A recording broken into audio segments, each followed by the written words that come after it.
रामं रामानुजं सीतां भरतं भरतानुजं सुग्रीवं वायुसूनुंच प्रणमामि पुनः पुनः। उपस्थिताः समेपि श्रोतारः आचार्याः संयोजकाः परामर्शकाः। अद्य अहं पुनः वाक्यपदीयस्य ब्रह्मकाण्डं पाठयितुं भवतां समेषां पुरतः यथा समये समुपस्थितोऽस्मि। अद्य यस्याः कारिकायाः व्याख्यानं कर्तव्यमस्ति तस्याः कारिकायाः इदमेव तात्पर्यं वर्तते यद् यथा अनुमान प्रमाणं तथा आगमोपि प्रमाणं। न हि मात्र अनुमानेन कार्यं भवितुमर्हति न वा मात्र आगमेनापि कार्यं भवितुमर्हति। उभयोः विषयभेदः।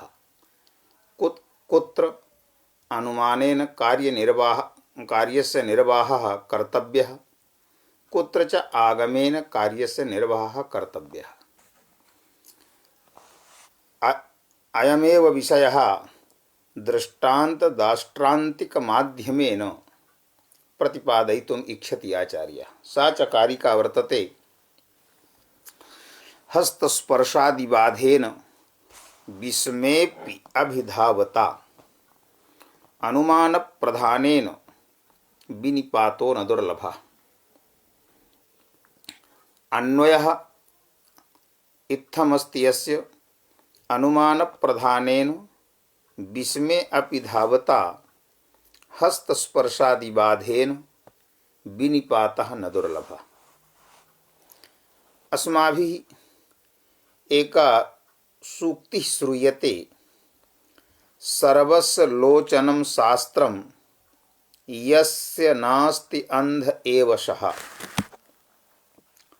अर्थात समेषां जनानां मार्गदर्शकः शास्त्रमेव, समेषां जनानां लोचनं शास्त्रमेव।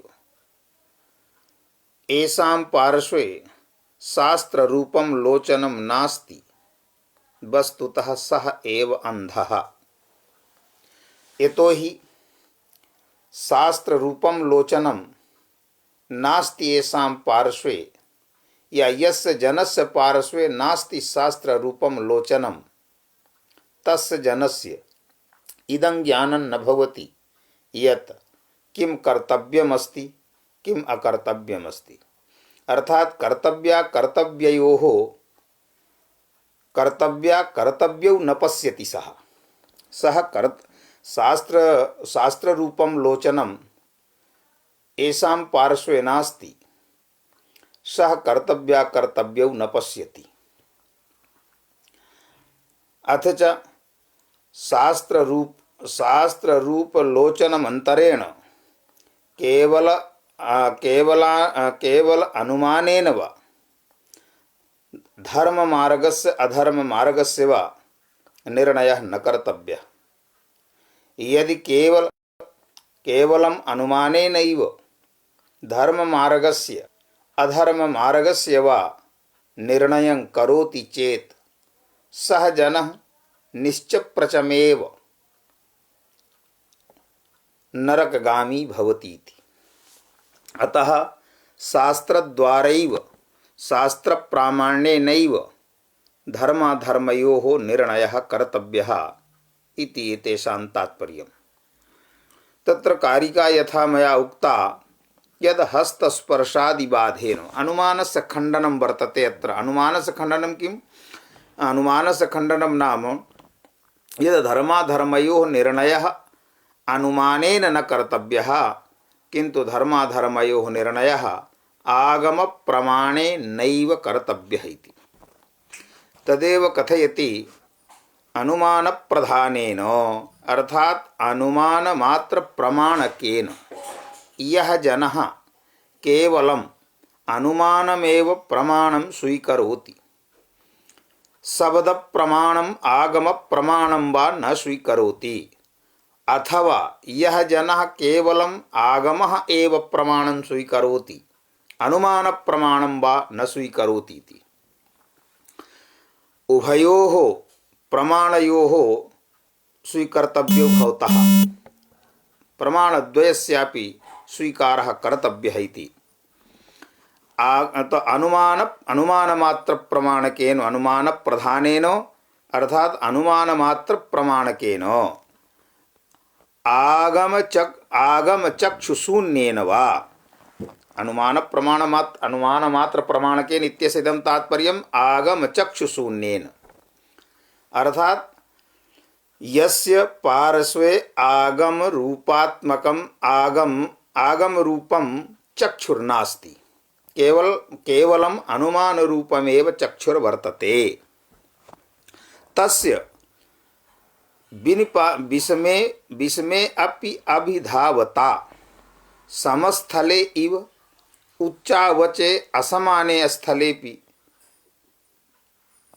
अभिधावता पूर्वत्रैव अग्रेपि अनुमानेन समस्थलं मत्वा द्रुतं गच्छता प्रवर्तमानेन वा हस्तस्पर्शस नेतुः पुष्करान्तरस्य ग्रहणस्य वा सहसा विच्छेदेन विनिपातः न दुर्लभः अर्थात भवत्येव। तात्पर्यमिदमस्ति यद् विस्मे अपि अभिधावता सनमार्गे सममार्गे वा कश्चन अंधः वर्तते, सः अंधः सममार्गे गच्छति, किंतु अंधः स्वसामर्थ्येन सममार्गेऽपि न गन्तुं शक्नोति। तो यह अंधः यह जनः स्वसामर्थ्येन सममार्गेऽपि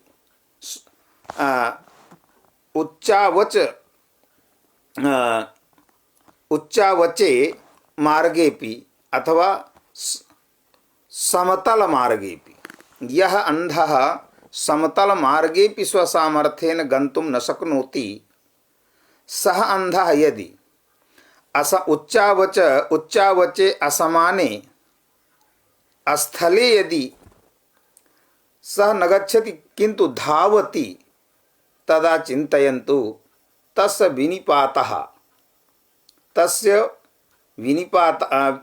विनिपातः निपतनम् अवश्यं भावी वर्तते, निश्चप्रचमेव तस्य निपतनं भविष्यति।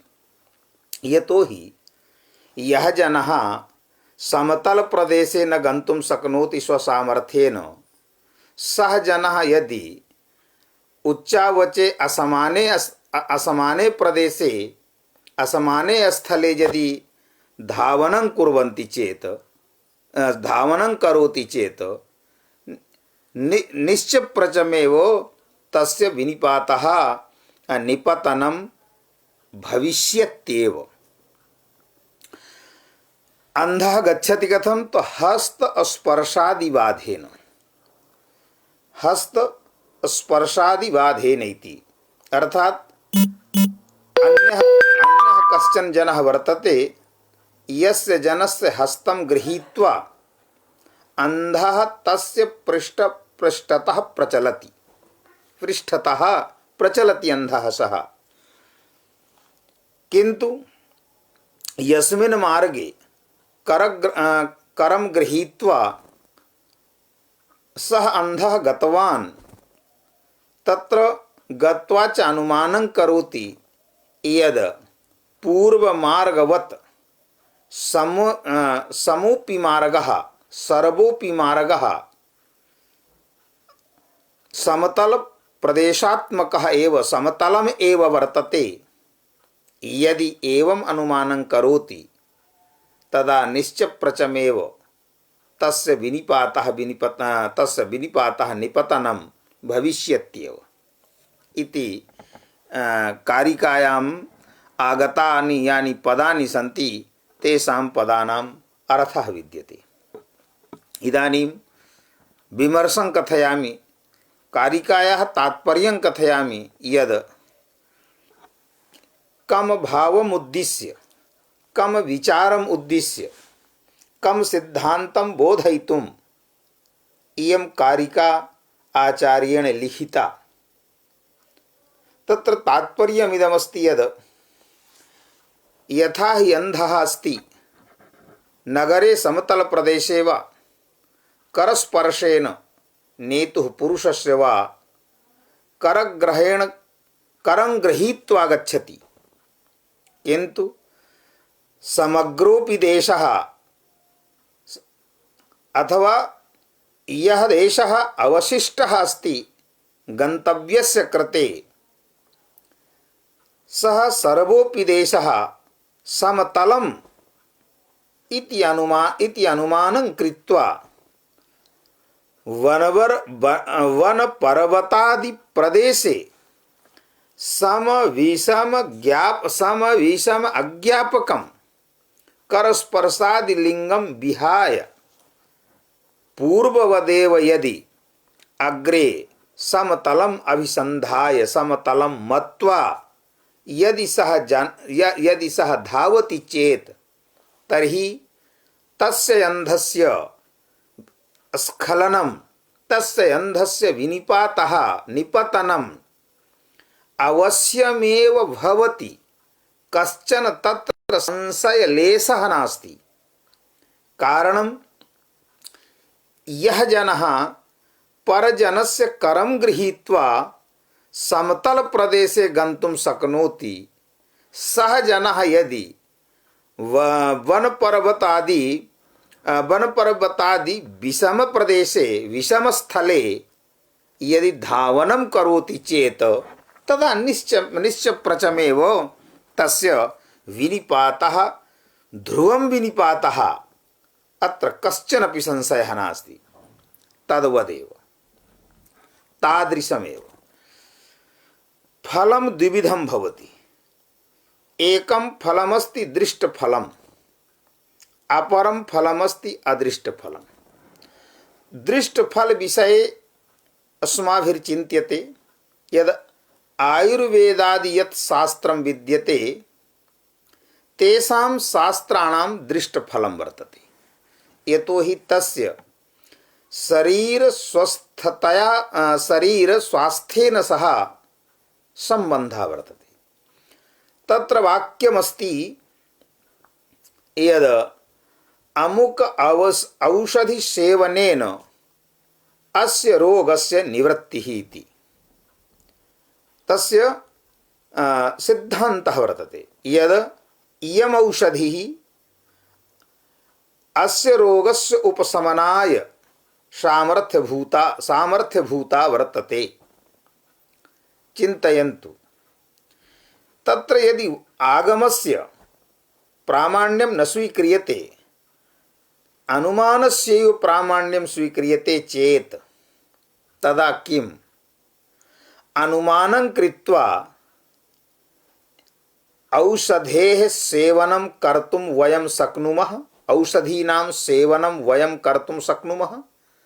अनुमानरीत्या औषधि रोगोपशमनाय औषधीनां सेवनं वयं कर्तुं शक्नुमः किम्? कदापि न कर्तुं शक्नुमः। यदि एवं क्रियते तदा लाभः तु न भविष्यति, प्रत्युत विनिपातः विनाशः भविष्यति, हानिः भविष्यति। अतः आयुर्वेदादि शास्त्रे यस्य रोगस्य उपशमनाय या औषधि वर्णिता, या औषधि निश्चिता, तद्वाक्येन प्रतिपादितः यः सिद्धान्तः, तद्वाक्य प्रतिपादित सिद्धान्तरीत्यैव तद्वचनरीत्यैव रोगाणाम् औषधि निर्धारणीया, अथ च तत्तद् रोगाणाम् उपशमनाय निर्धारिता या औषधि तस्याः तासाम् औषधीनामेव सेवनं कर्तव्यम्। अन्यथा रोगोपशमनं तु न भविष्यति, रोगाणाम् उपशमनं तु न भविष्यति, प्रत्युत हानिर्भविष्यत्येव। तत्र किम अनुमानेन कार्यं भवितुमर्हति, कदापि अनुमानेन कार्यं न भवितुमर्हति। तत्र तु आगम प्रमाणेनैव कार्यनिर्वाहः।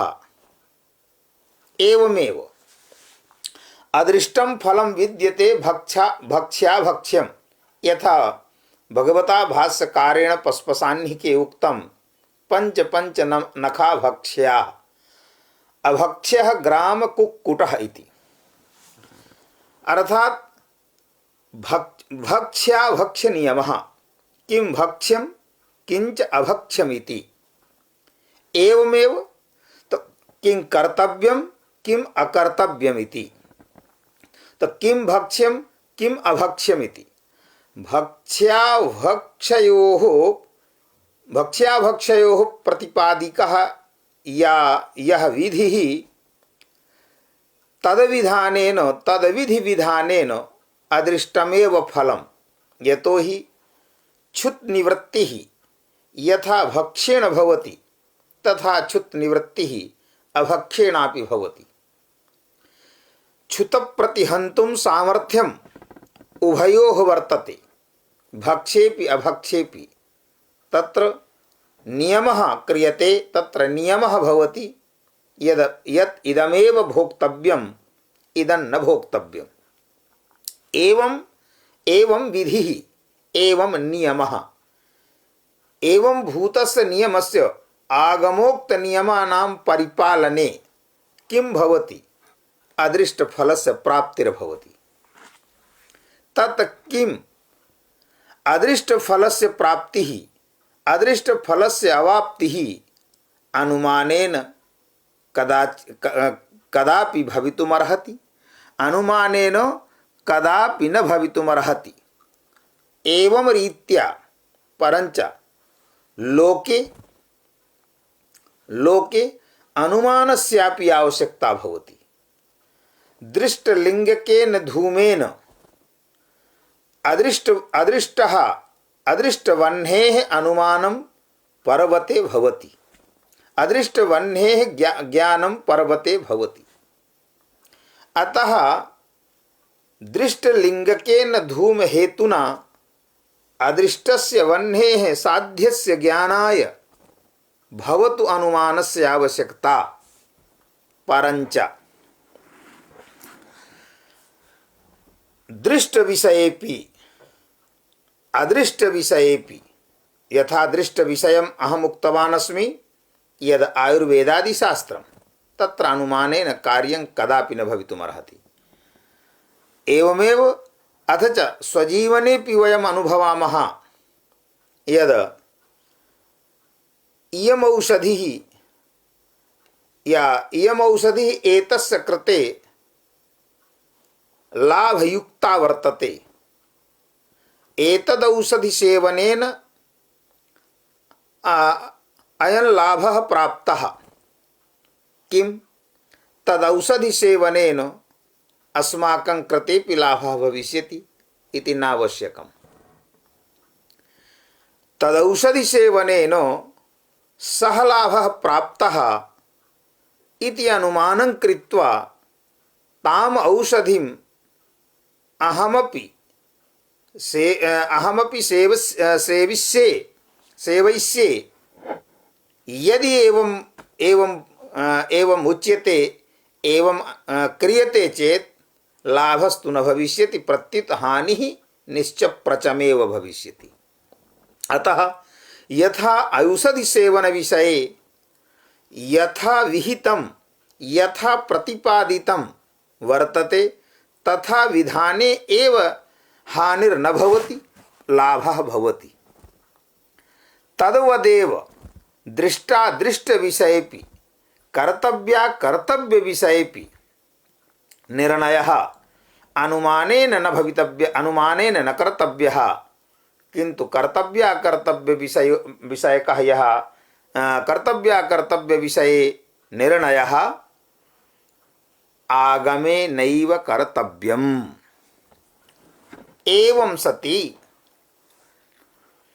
प्रकृते किमागतम, प्रकृते इदमागतम यद भगवता भाष्यकारेण उक्तम यत साधु शब्द प्रयोगे धर्म। तो यदि भगवता भाष्यकारेण उक्तम यद यत् मोक्षस्य कारणम कथम भवति इति बहुधा मया प्रतिपादितम, बहुधा च उक्तम। तो एवं सति यदि भाष्यकारः ऋषिः तेनोच्चरितं वचनम आर्षवचनम, यदि आर्षवचनेन इदं सिद्धं भवति, आर्षवचनेन इदं प्रमाणितं भवति यद साधु शब्द प्रयोगे धर्मः, तदा धर्मस्य लाभः अस्मन्नये, धर्मस्य लाभः साधु शब्द प्रयोगे एव भविष्यति। सोनन्तिमाप्नोति जयं परत्र सवागयोगविद सवागयोगविद दुष्यति चाप्य शब्द इत्यादि लंबायमानं प्रकरणं विद्यते महाभाष्ये पस्पसाह्निके। दुष्टः शब्दः स्वरतो वर्णतो वा मिथ्या प्रयुक्तो न तमर्थमाह सवागवज्रो यजमानं हिनस्ति यथेन्द्र शत्रो स्वरतो पराधात इत्यादि। एवं सति यदि भगवता भाष्यकारेण उक्तं यदवचनं तदवचनम् आर्षवचनम्, आर्षवचनस्य बाधः आर्षवचनेन उपस्थापितः यः सिद्धान्तः तस्य बाधः लौकिकेन अनुमानेन कदापि न भवितुमर्हति। यतो हि अनुमानं लौकिकं वर्तते, अनुमाने व्याप्तिज्ञानस्य आवश्यकता भवति, व्याप्तिज्ञाने प्रत्यक्षे एव भवति, अप्रत्यक्षे कदापि व्याप्तिज्ञानं न भवति। ययोः द्वयोः मध्ये स्वाभाविकस्य सम्बन्धस्य स्वाभाविकसम्बन्धभूतायाः व्याप्तेः ग्रहः भवति, तयोः द्वयोः पूर्वं पुनः पुनः प्रत्यक्षात्मकं ज्ञानं भवति। एतद् विषये साबरस्वामिना जैमिनी सूत्र भाष्ये साबरस्वामिना बहु सम्यक् प्रतिपादितं।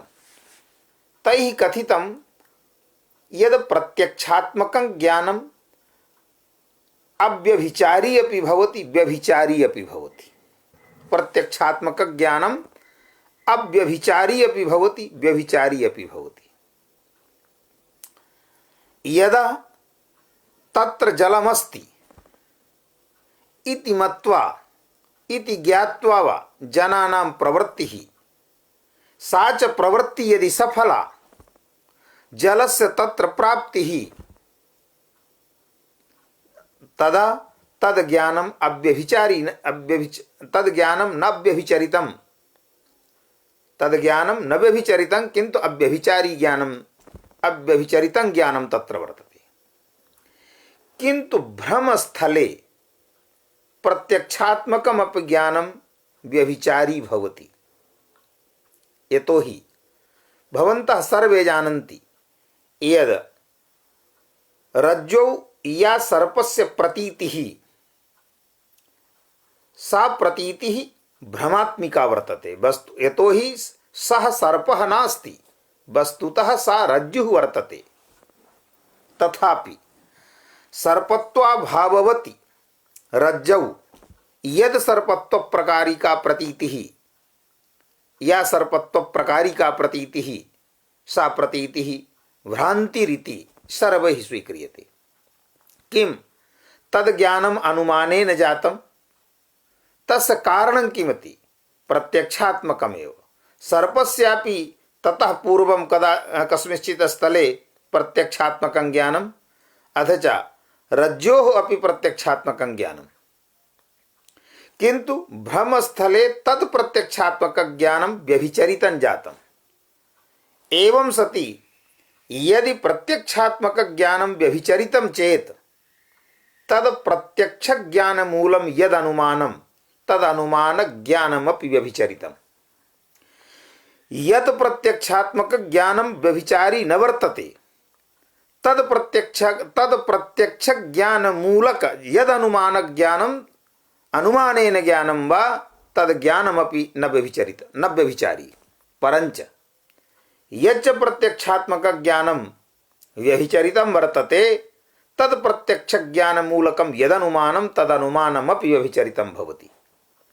एवं रीत्या निश्चप्रचमेव इदं वक्तुं शक्नुमः यद यथा प्रत्यक्षात्मक ज्ञानम व्यभिचारी अव्यभिचारी चैत्युभयं भवति तथैव अनुमानेन जन्यं यद ज्ञानं तद ज्ञानमपि व्यभिचारी अव्यभिचारी चैत्युभयं भवति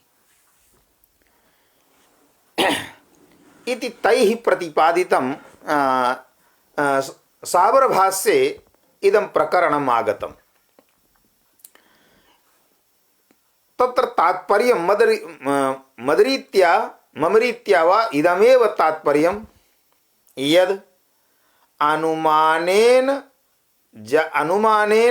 यद् ज्ञानं जायते तद् ज्ञानं सदा सर्वदा प्रमित्यात्मकमेव भविष्यति इत्यत्र किंचित् प्रमाणं नास्ति।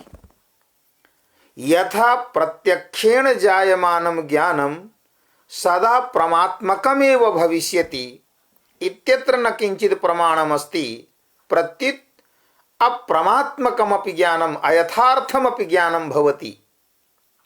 तद्वदेव तन्मूलकेन प्रत्यक्षमूलकेन अनुमानेनापि यद् ज्ञानं भविष्यति तद् ज्ञानमपि प्रत्यक्षात्मकमपि अप्रमात्मकमपि भवितुमर्हति अप्रमात्मकमपि भवितुमर्हति। किन्तु आगमेन यद् ज्ञानं भवति तद् ज्ञानं कदापि अप्रमात्मकं भ्रमात्मकं संशयात्मकं वा ज्ञानं न भवति। आगमेन यद् ज्ञानं तद् ज्ञानं तु प्रमात्मकम् एव। शब्देन यद् ज्ञानम् आर्षोपदेशेन यद् ज्ञानम् आर्षवचनेन यद् ज्ञानं तद् ज्ञानं सर्वथा प्रमात्मकमेव। एवं सति यदि अस्माकं ऋषिः पतञ्जलिः ब्रवीति यद् साधु शब्द प्रयोगे धर्मः तदा अस्य वचनस्य बाधः कदापि अनुमानेन न भवितुमर्हति। यतो हि यत्र अनुमान आगमयोः परस्पर विरोधः भवति। अनुमानागमयोः यत्र परस्पर विरोधः तत्र आगमेन अनुमानस्य बाधः भवति। अनुमानजन्य ज्ञानेन आगमजन्य ज्ञानस्य बाधः न भवति। एवं रीत्या यैः जनैः इदमनुमानं कृतं यद् साधु शब्दाः धर्म साधनं शिष्ट प्रयुक्तत्वात् इति। साधु शब्दाः धर्म साधनं शिष्ट प्रयुक्तत्वात् इत्यनुमानेन शिष्ट प्रयुक्तत्व रूप हेतुना धर्म साधनत्व रूप साध्यस्य सिद्धिः साधु शब्दे न कर्तुं शक्नुमः। किंतु साधु शब्द प्रयोगे धर्मः इति आर्ष वचने नैव स्वीकर्तव्यम्। आगम प्रमाणेनैव तत्र स्वीकर्तव्यम्। अतः अत्र अनुमान आर्ष वचनयोः परस्पर बाधः उपस्थितः भवति।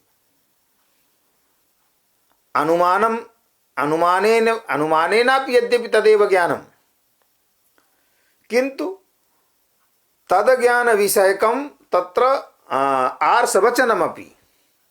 एवं रीत्या यत्र उभयोः विरोधः उभयोरुपस्थितिः तत्र आगमेनैव आगम प्रमाणं स्वीकृत्यैव आगम रूपं प्रमाणं स्वीकृत्यैव कर्तव्ययोः धर्माधर्मयोः दृष्टादृष्टयोः निर्णयः कर्तव्यः स्वीकर्तव्यः।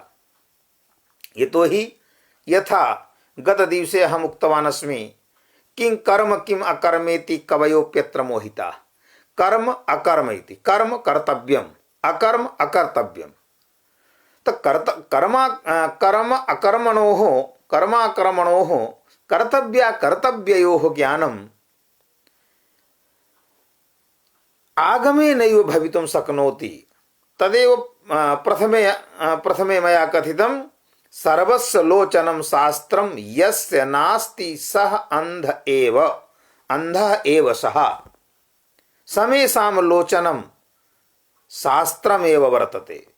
एकस्य कृते लोचनं शास्त्रं नास्ति, समेषां कृते सर्वस्य लोचनं शास्त्रम्।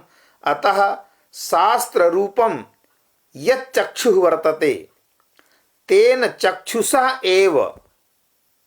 चक्षुषा यद् ज्ञानं तद् ज्ञानमेव प्रामाणिकम्।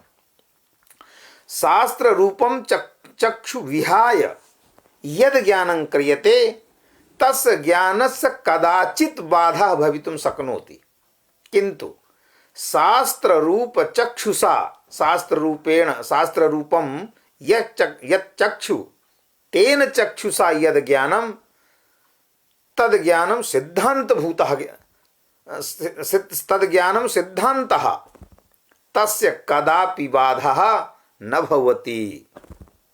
इदमेव आचार्य भर्तृहरिः प्रतिपादयितुम् इच्छति यद् अनुमानप्रधानेन विनिपातो न दुर्लभः इति।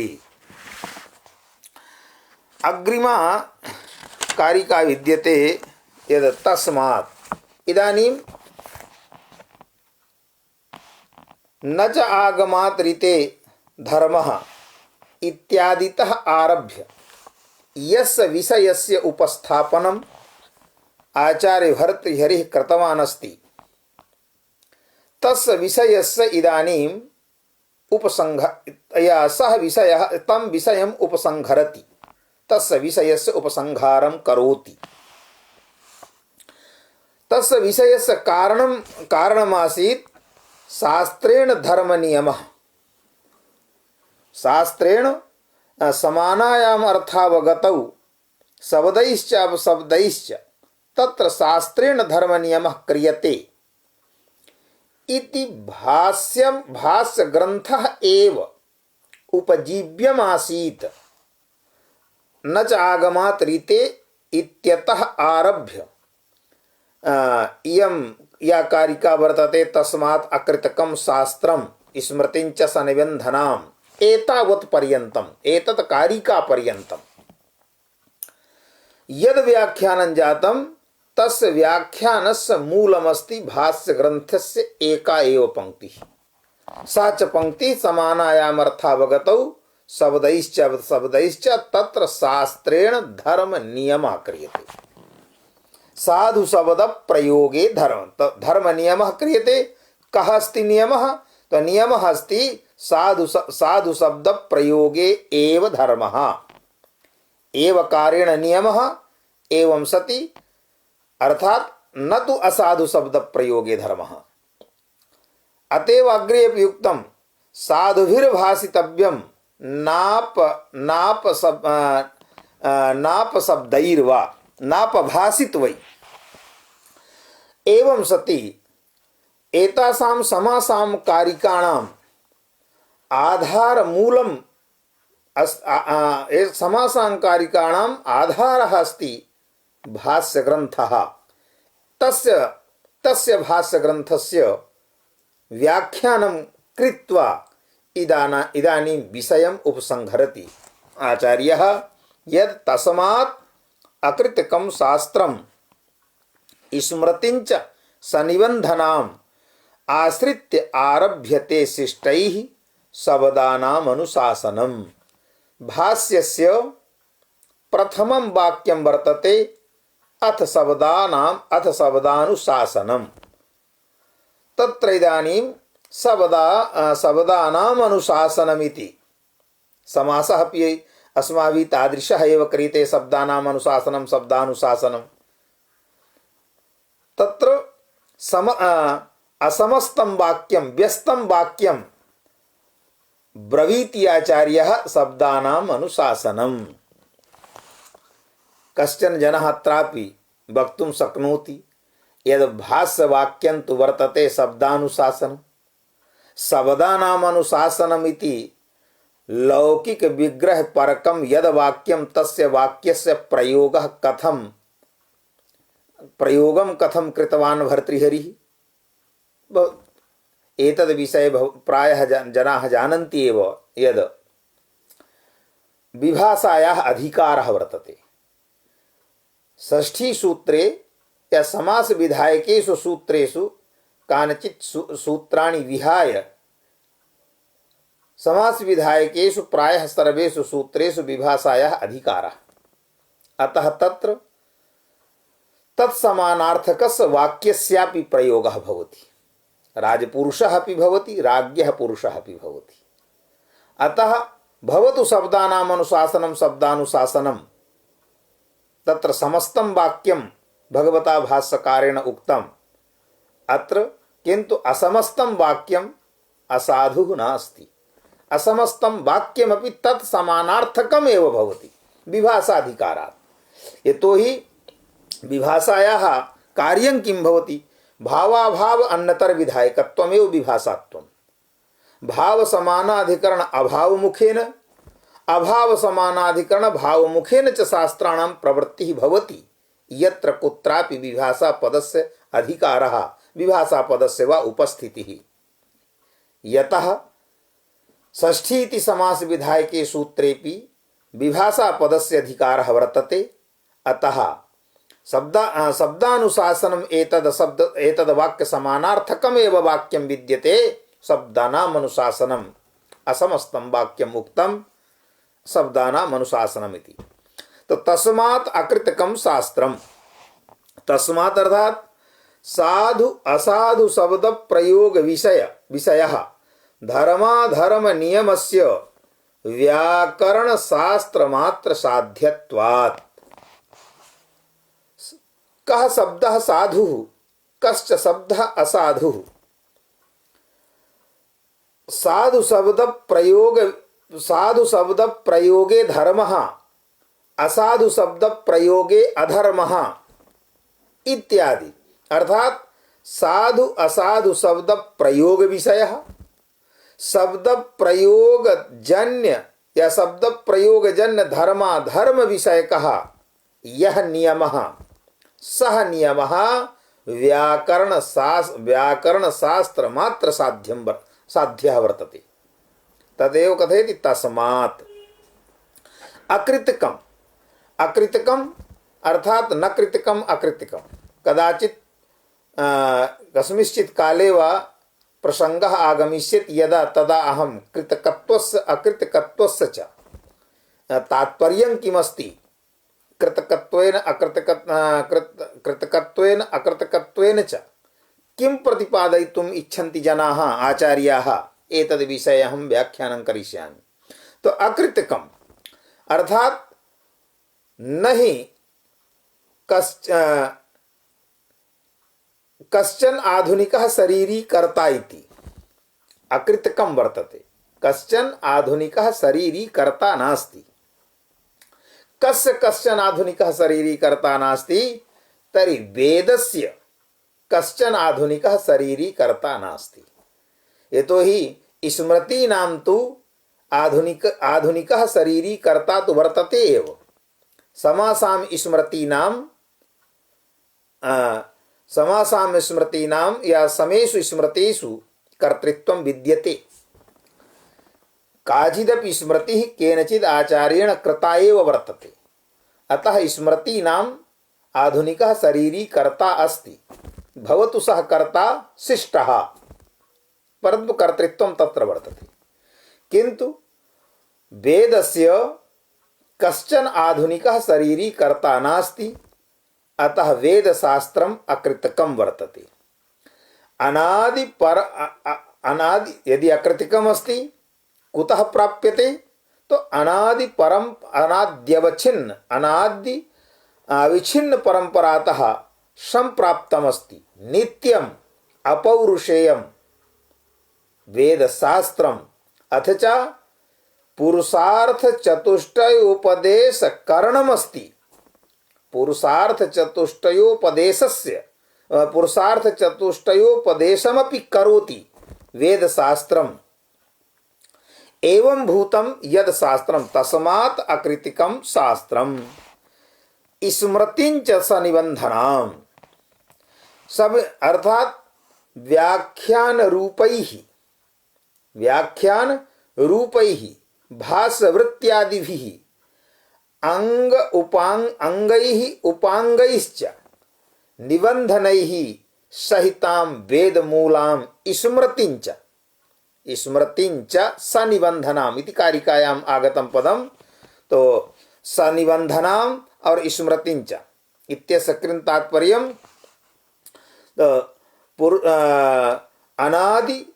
अनादि शिष्टाचार्य व्याख्यान रूपैः भाष्यवृत्त्यादिभिः अंगैः उपांगैश्च निबंधनैः अर्थात सहितां वेद मूलां स्मृतिंच। स्मृति का भवति तो अनादिशिष्टाचरित साधु शब्द समुदाय कलेवराम व्याकरण रूपाम स्मृतिम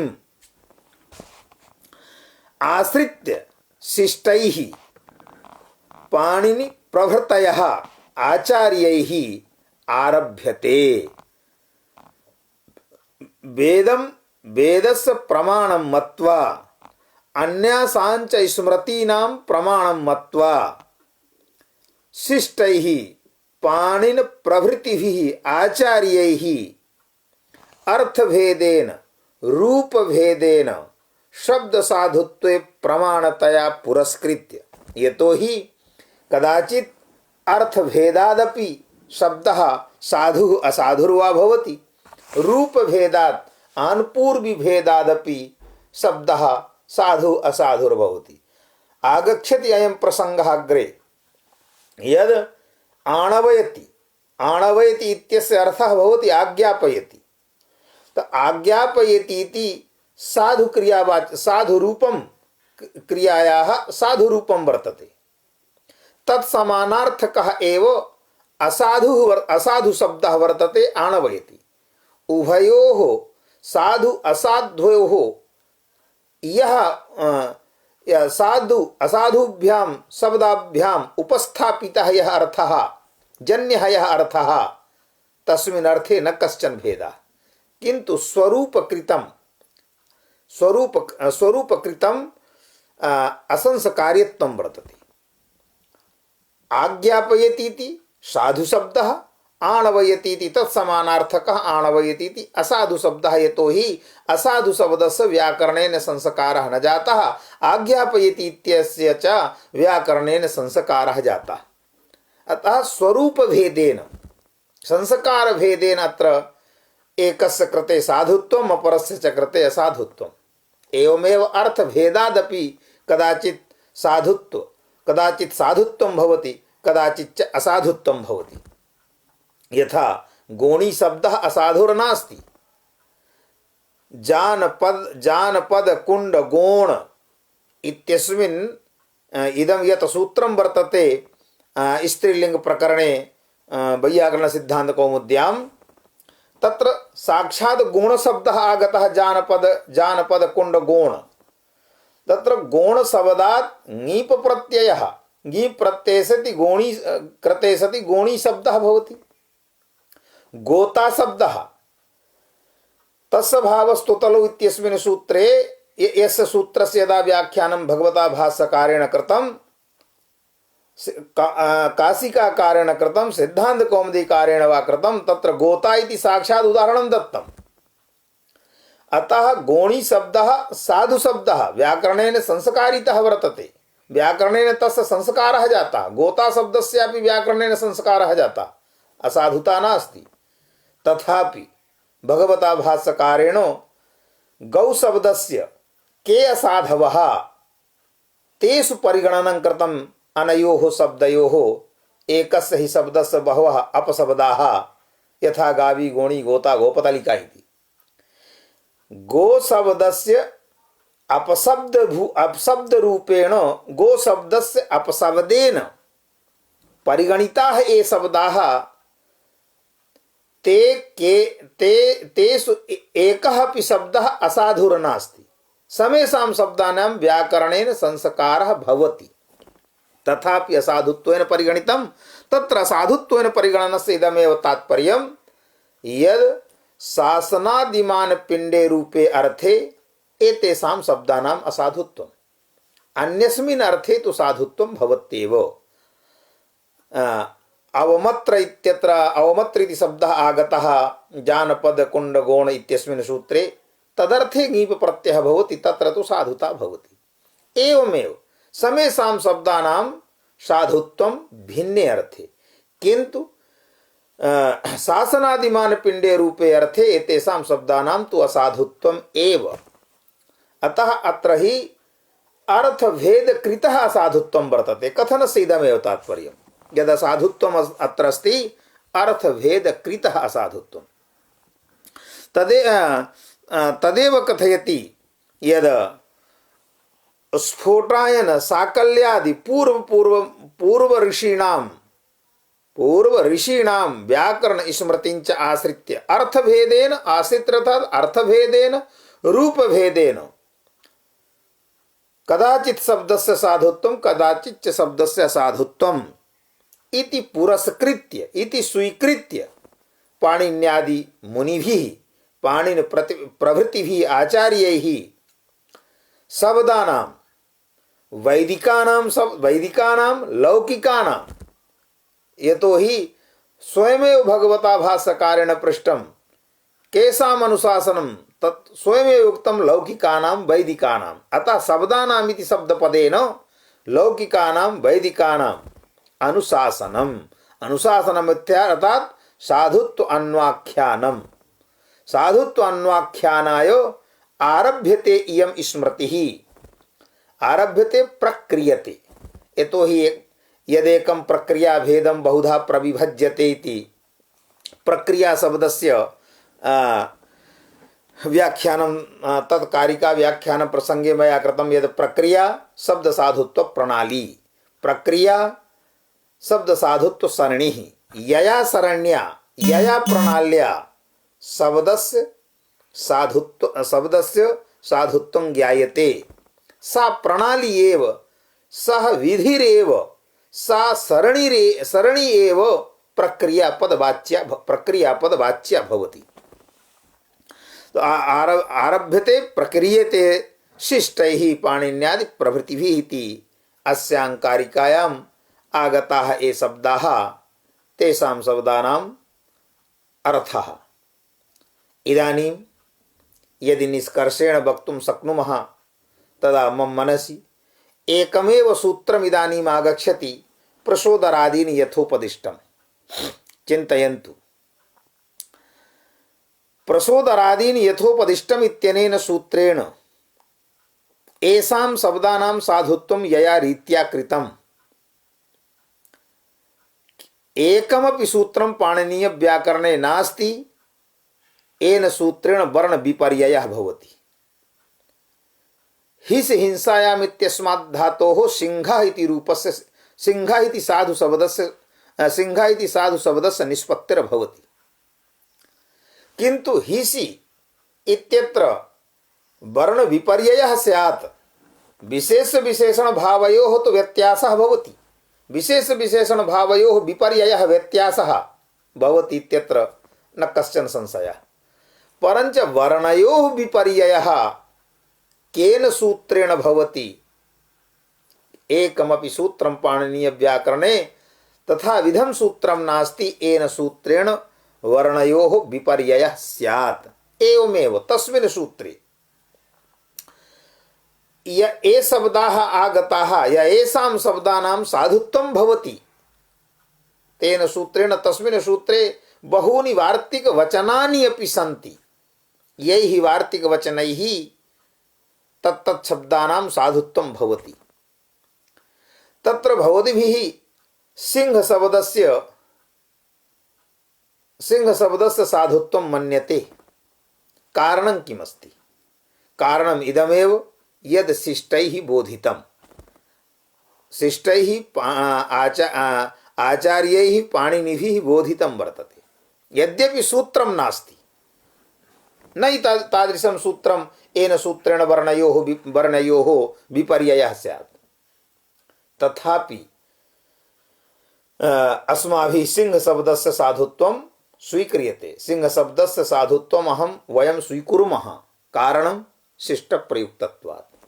यतः शिष्टैः प्रयुक्तः, शिष्टैः साधितः, एवं सति यथा भूताः शिष्टैः प्रयुक्ताः तथा भूताः एव साधवः मन्तव्याः। अनुमानेन यदि एवं क्रियते यद यथा हिंस हिंसायाम इत्यस्मात् धातोः वर्ण विपर्यये कृते सति सिंहः इति प्रयोगः, सिंहः इति साधु शब्दः भवति। एवमेव अनुमानं कृत्वा यदि साधुत्वं ख्यापितं चेत् तत्तु साधुत्वं न कदापि भवितुमर्हति, प्रत्युत असाधुत्वं भवत्येव। प्रसोदरादीनि शब्द प्रसोदर प्रभृतीनां शब्दानां यादृशं रूपम् अनतिदिष्टम् अनुच्चारितं वर्तते किंतु आचारात् व्यवहारात् उपलभ्यते, तादृशमेव रूपं साधु मंतव्यं स्वीकर्तव्यं स्वीक्रियतेपि।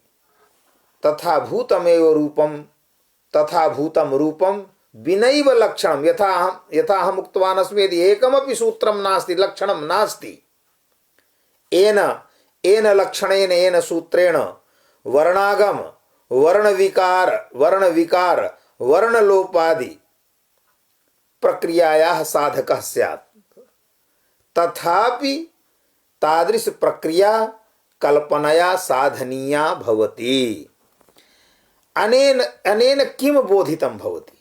अनेन इदमेव बोधितं भवति यद शब्दानां साधुत्वम् अनादिशिष्ट आचारात् गम्यते।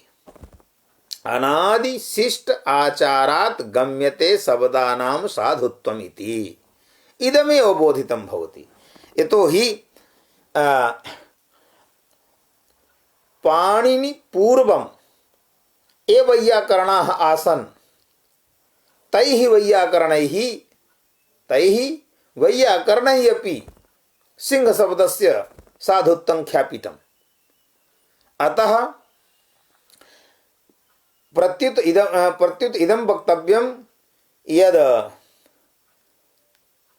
बृहस्पतिः यदा इंद्राय व्याकरणं प्रोवाच प्रतिपद पाठ रीत्या, तदा प्रतिपद पाठेपि प्रातिपदिकानां शब्दानां यदा परिगणनं भवति तत्र सिंह शब्दस्य परिगणनम्। अतः अनादिकालतः सिंह शब्दस्य साधुत्वख्यापनम् आगच्छति। अतः पाणिनिना वर्ण विपर्ययस्य कृते सूत्रम् अनिर्वित्य एकमेव सूत्रम् उक्तं यद प्रसोदरादीनि यथोपदिष्टमिति। अर्थात येन रूपेण या प्रक्रिया यस्याः प्रक्रियायाः आश्रयणि यस्य शब्दस्य साधुत्वं भवितुम् अर्हति, तां प्रक्रियाम् आश्रित्यैव तस्य शब्दस्य साधुत्वं ख्यातव्यं, तस्य शब्दस्य साधुत्वं वक्तव्यं। यथा उदाहरण रूपेण वर्णविकारः वर्णलोपः इति प्रसोदरादीनिति सूत्रे भवति। पूर्व परंपरया उत्तरोत्तरं पुरुषैः उच्चार्यमाणेषु नियतक्रमेषु अकृतकेषु अपौरुषेयेषु वेद शास्त्रेषु आर्ष स्मृतिषु च अनादिसिद्धा महर्षिभिः दृष्टाः शिष्टैश्च अविच्छिन्न परंपराभिः यादृश रूपाः ये शब्दाः उपदिष्टाः ते वैदिकाः लौकिकाः शब्दाः तादृश स्वरूपाः एव साधवः। महर्षिभिः यादृशः लौकिकाः शब्दाः यादृशः वैदिकाः शब्दाः उपदिष्टाः तादृश शब्दस्वरूपाः एव साधवः भवन्ति प्रमिताः इति इत्येव बोधव्यं न तु अनुमानेन न वा स्वकल्पनया। साधु शब्द राशि विग्रहा ही श्रुतयः। श्रुतयः किं केस काः सन्ति श्रुतयः के सन्ति श्रुतयः। तो साधु शब्द राशि विग्रहा एव साधु शब्दानां या राशिः तासां राशीनां विग्रहभूता एव श्रुतिः वर्तते स्मृतयः वर्तन्ते। एवं व्याकरणमपि एका स्मृतिः अनया स्मृत्या यदि इदं बोधितं भवति यद साधु शब्द प्रयोगे धर्मः तदा निश्चप्रचमेव साधु शब्द प्रयोगे एव अदृष्टस्य फलस्य स्वीकारः कर्तव्यः अदृष्टस्य फलस्योत्पत्तिः स्वीकर्तव्या इति। एवं सति लक्ष्य साधु निधि रूपाः स्वतः प्रमाणभूताः लक्ष्य शब्द साधुत्वस्य विनिगमे निर्दर्शन भूमयः आचार्याः पाणिनि प्रभृतयः एषां शब्दानां साधुत्वम् उक्तवन्तः। ते लौकिकाः शब्दः स्यात् वैदिकाः वा शब्दः स्यात् तथा भूतानामेव शब्दानां तथा स्वरूपभूतानां शब्दानाम् एव साधुत्वं स्वीकर्तव्यं स्वकल्पनया शब्दानां साधुत्वं न स्वीकर्तव्यम्।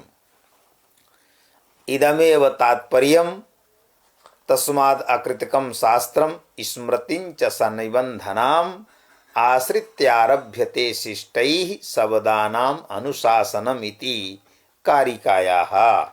अद्य एकस्य दिनस्य कृते व्याख्यानाय यत् संकल्पितं वर्तते यद् कारिकाद्वयस्य यथामति व्याख्यानं करिष्यामि इति तत् कारिकाद्वयस्य व्याख्यानम् अद्य जातम्। अतः अहम् अद्य अत्रैव विरमामि। समेषां श्रोतॄणां कृते धन्यवादान् व्यतीर्य भगवतः हनुमतः चरणकुशेषयोः वाक्पुष्पाञ्जलिं विनिवेद्य विरमामि नमामि। भूयो भूयः धन्यवादाः भूरिशः धन्यवादाः नमो नमः।